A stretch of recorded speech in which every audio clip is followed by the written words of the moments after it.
Serbia বর্তমানে ইউরোপে যেতে ইচ্ছুক বাংলাদেশি কর্মীদের জন্য একটি অন্যতম জনপ্রিয় গন্তব্য হয়ে উঠেছে। 2026 সালের ফেব্রুয়ারি মাস পর্যন্ত সার্বিয়া কাজের ভিসা ও পারমিট সংক্রান্ত সর্বশেষ আপডেটগুলো নিচে বিস্তারিত দেওয়া হলো। সার্বিয়া ভিসার নতুন সুখবর। 2026 সার্বিয়া সরকার তাদের শ্রম আইন এবং অভিবাসন প্রক্রিয়ায় কিছু পরিবর্তন এনেছে, যা বাংলাদেশিদের জন্য ইতিবাচক। ভিসা এবং অনলাইন আবেদন বর্তমানে অনেক ক্ষেত্রে দীর্ঘমেয়াদী ভিসা ভিসার জন্য অনলাইনে আবেদন করার সুযোগ তৈরি হয়েছে, যা আগের তুলনায় সময় বাঁচায়। Single permit system. আগে ওয়ার্ক পারমিট এবং রেসিডেন্স পারমিট আলাদাভাবে করতে হতো। এখন সিঙ্গল পারমিট ব্যবস্থার মাধ্যমে কাজের এবং থাকার অনুমতি একসাথে পাওয়া যায়। দক্ষ শ্রমিকের চাহিদা। নির্মাণ শ্রমিক, কনস্ট্রাকশন, ড্রাইভার এবং ডেলিভারি রাইডারদের পাশাপাশি এখন আইটি ও হোটেল ম্যানেজমেন্ট সেক্টরেও বাংলাদেশিদের জন্য বড় সুযোগ তৈরি হয়েছে। ভিসা ও পারমিট সংক্রান্ত বিস্তারিত তথ্য। বিষয় বিস্তারিত তথ্য। ভিসার ধরন। কাজের জন্য সাধারণত ভিসা লং স্টে ভিসা আবেদন করতে হয়।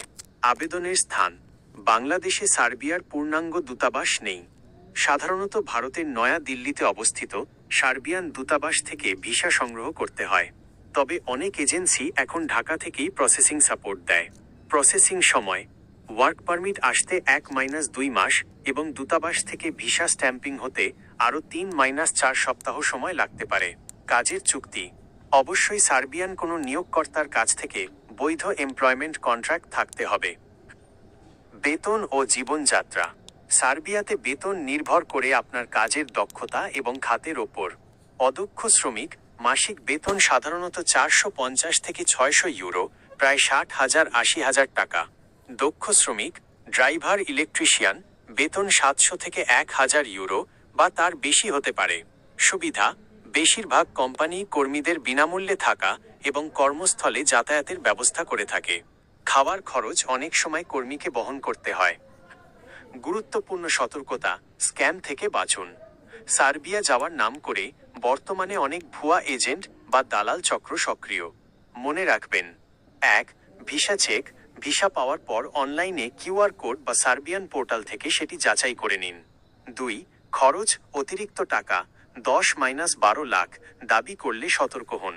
সাধারণত প্রকৃত খরচ এর চেয়ে অনেক কম হয়। 3. Embassy face.